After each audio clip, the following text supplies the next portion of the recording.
Ever since conflict broke out in Ukraine, there have been serious concerns that the miseries of war could be worsened by the horrors of nuclear disaster. Speaking to EU parliamentarians on Tuesday, the chief of the UN's nuclear watchdog, Rafael Grossi, raised some very serious concerns about the nuclear plant in Zaporizhzhia. It's in the south of Ukraine, an area where much of the conflict is concentrated.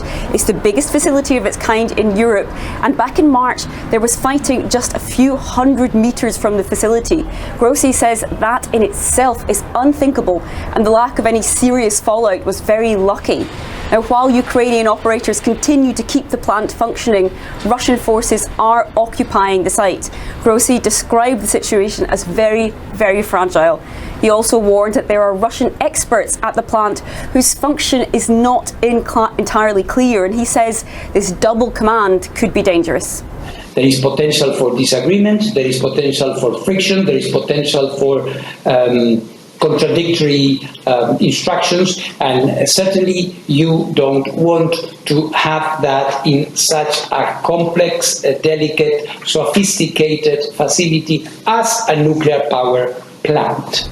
Grossi is in regular touch with the Russian authorities and says his agency must have access to the Zaporizhzhia plant to establish the facts. He suggested that he himself lead a mission there, but so far those requests appear to have fallen on deaf ears. Russian officials, meanwhile, say the plant is operating normally. Rosie Birchard, SABC News, Brussels.